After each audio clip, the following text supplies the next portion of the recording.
Alors bonjour à tous, bienvenue pour ce petit tuto. Je sais que vous êtes nombreux à avoir suivi le tuto sur la fabrication des phares de plongée que j'avais fait. Donc peut-être pour créer des nouveaux phares ou vous inspirer de la construction. Du coup je venais revenir là-dessus parce que j'ai fait un nouvel interrupteur. Donc j'ai apporté des modifications, c'était le petit phare de plongée que j'avais fait. Si vous avez suivi le tuto, donc il se trouve sur la chaîne. Et en fait j'ai modifié l'interrupteur. Donc c'est un système connu qui a déjà été utilisé mais que j'ai revisité, on va dire, à ma sauce. C'est François qui m'a donné l'idée. Donc j'ai trouvé que c'était pas mal parce que au final c'est pas bon, techniquement c'est pas compliqué à faire et c'est pas cher. Par contre il faut commander les pièces. Parce qu'il va y avoir besoin de 3 pièces spécifiques. Donc l'avantage de cet interrupteur, c'est qu'il est complètement étanche. Il n'y a pas de risque de prise d'eau. Donc en fait, comment ça se passe? Je vais vous expliquer. En fait, on va utiliser un interrupteur qui est fixé ici. Donc voilà l'interrupteur en question. Donc c'est un interrupteur à lame magnétique. Donc il est tout petit, hein. Donc il y en a peut-être d'autres modèles, des plus gros. Donc je vous mettrai tous les liens du matériel. Donc le lien pour ces petits interrupteurs, c'est pas cher du tout, hein. Faut en acheter plusieurs, faut pas hésiter. Au cas où il y a un souci avec un. Donc en fait comment ça marche? Eh ben, c'est juste des lames à l'intérieur. Et donc par contact magnétique, ça va fermer l'interrupteur. Donc laissez passer le courant juste par un contact magnétique. Donc cet interrupteur ici, je l'ai fixé sur le fond du bouchon du phare de plongée. Alors la difficulté ici, ça va être de venir souder des fils sur l'interrupteur. Donc il faut un fer à souder électronique, comme les fers à souder pour l'électronique ou pour l'électricité, et venir souder à l'étain les fils ici. Voilà, donc il faut bien les souder comme il faut. Il n'y a pas de risque, ça chauffe un peu mais ça altère pas l'interrupteur, j'ai testé. Et de façon, il faut bien s'assurer que le fil y tienne. Donc ce que j'ai fait, c'est que j'ai noyé ensuite l'interrupteur avec les fils dans de la colle à chaud, qu'on peut mettre avec un pistolet à colle ou tout top colle. On peut le faire avec par exemple du silicone. De façon à ce que les fils ils ne bougent pas par rapport à l'interrupteur, qu'il n'y ait pas de risque de coupure, notamment sous l'eau, pour pas qu'il y ait un risque que le fil il se coupe sous l'eau, enfin qu'il se défasse, la soudure casse, et on se retrouve sans phare. De cette façon, il n'y a plus de risque, tout est noyé dans la colle, ça tient, et il n'y a pas de problème. Il n'y a pas besoin que l'interrupteur soit vraiment plaqué, vous verrez pourquoi. Donc ensuite, cet interrupteur, on va le mettre en route grâce à un aimant. Donc ici, l'aimant, il se trouve ici, c'est des aimants néodyne, donc c'est des aimants extrêmement puissants. Donc c'est pareil, je vais vous mettre le lien où c'est que on peut les acheter. C'est pas très cher non plus. Ces aimants ils rouillent pas. Par contre ils ont un inconvénient, c'est qu'ils sont très puissants. Faut éviter de les coller l'un contre l'autre parce que sinon c'est impossible de les défaire. Il faut ni les percer ni les limer. Donc ceux-là que j'ai choisis, ils ont un trou au milieu. Ça fait qu'on peut mettre une vis. On peut même mettre une vis inox et à ce moment-là ça rouille pas. Donc le principe c'est que j'ai fixé l'aimant sur une charnière.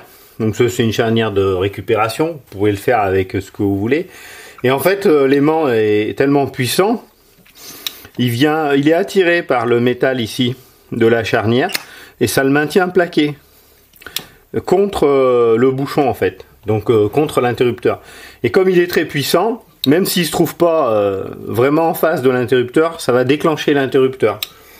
Vous voyez, l'aimant, hop, il va fermer l'interrupteur et ça allume le phare. Juste par magnétisme en fait. Voilà. Et ça le maintient fermé. Sous l'eau, eh ben, le bouchon il faut le mettre de telle position que quand le phare il est maintenu droit, le bouchon est en bas. Mais j'ai testé, c'est pour ça que je voulais tester avant de faire cette petite vidéo. Donc vous verrez dans les films de plongée que j'ai fait, il n'y a vraiment pas de risque. L'interrupteur il s'est jamais refermé de lui-même, il est toujours resté dans cette position. C'est pas non plus, pas besoin de mettre un système qui se manœuvre facilement, même si ça bloque un peu, c'est pas gênant. Et par contre à l'allumage, ben, ça fonctionne toujours à 100%.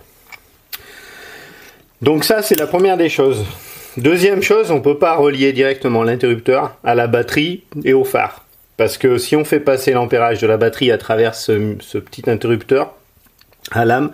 Au début ça va marcher et ensuite il va griller. Je pense que c'est parce qu'il y a trop d'ampérage qui passe là-dedans. Donc il faut rajouter un relais. Alors le relais c'est pareil, c'est pas cher non plus. C'est un relais de voiture que j'ai utilisé. Donc un relais 12 volts, là 12 volts 30 ampères. Un relais de voiture. Alors le relais c'est quoi? C'est un interrupteur en fait. Donc en fait on va amener un courant dans une bobine électrique. Cette bobine elle va se fermer et elle va faire passer un autre courant. Donc en fait le principe c'est que l'interrupteur, dans cet interrupteur il passe qu'une petite tension, une petite intensité de courant qui va manœuvrer cette bobine. Quand la bobine elle est collée, le courant va passer directement de la batterie au phare sans passer par l'interrupteur, du moins dans des intensités plus faibles, ce qui fait que ça évite que l'interrupteur est grillé. Et ça fonctionne très bien. Donc on entend le relais qui claque quand l'interrupteur se ferme. Vous voyez ? Voilà. Donc je vous mets à la fin de la vidéo le schéma de branchement du relais avec la batterie et les phares. La batterie qui se trouve à l'intérieur. Voilà. Donc ça c'est pour pour ce qui est de l'interrupteur. Donc à partir de ce moment-là, c'est vraiment complètement étanche parce qu'il n'y a pas de risque. Donc il y a plusieurs plongeurs qui ont fait ce système, j'ai déjà vu. Peut-être pas avec ce matériel-là. En tout cas, ils mettent pas les liens et ils mettent un interrupteur sur le côté qu'il faut coulisser. C'est compliqué. Il faut coller des pièces, etc. J'ai trouvé que c'était plus simple avec ce système-là. Donc, je voulais vous en faire profiter. Secondo, sur le phare. Comme ce phare, il est petit, j'ai rajouté une poignée centrale. Bon, là, c'est du bricolage, 100% bricolage. C'est pas très beau, mais c'est efficace. Si vous avez l'intention de le faire, j'ai trouvé pas mal d'utiliser les pièces qui servent à maintenir les chenaux contre les murs. C'est-à-dire ce sont les accessoires qui vont avec ces tuyaux PVC. Hein, le PVC est extrêmement résistant. Donc j'ai choisi du zinc parce que ça rouille pas. Pour le peu qu'on le rince à l'eau, on n'est pas embêté. Ça évite de percer des trous. En l'occurrence, j'ai percé aucun trou. Donc là, ma charnière, je l'ai collée avec de la colle à chaud au pistolet électrique. On peut le faire avec du silicone de la même qualité que celui qu'on s'est servi pour coller notre verre ici sur notre tuyau.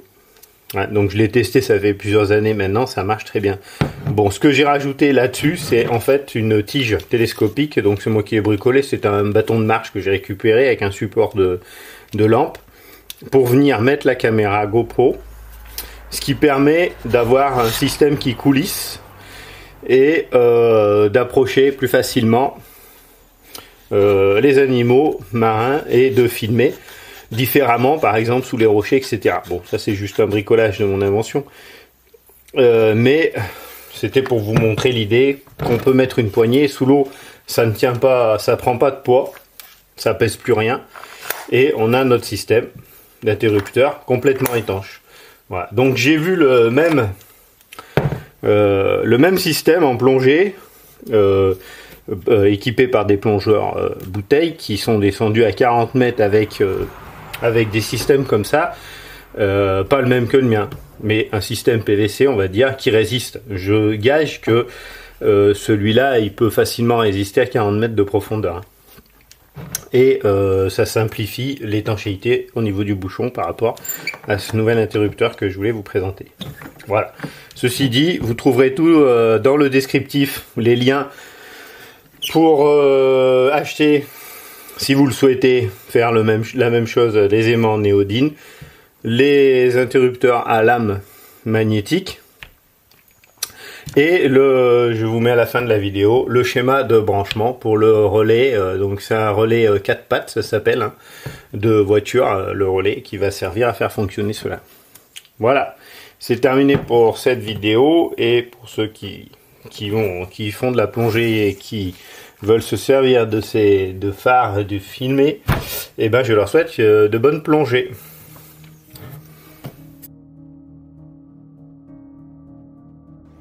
Alors ici on retrouve notre relais 4 pattes. Donc pour pas se tromper sur le sens, on a une cosse qui est dans une position différente des autres. Elle est en position horizontale, c'est la cosse du bas. Donc sur la cosse de gauche, on vient brancher notre interrupteur par l'intermédiaire de fils qu'on va souder Donc un fil qui part de la cosse de gauche qui va à l'interrupteur. Ensuite de l'interrupteur, on revient à la cosse qui va au plus de la batterie. Donc le fil du plus de la batterie, il faut le relier au fil de l'interrupteur. On relie les deux sur la même cosse et on branche sur cette patte du relais.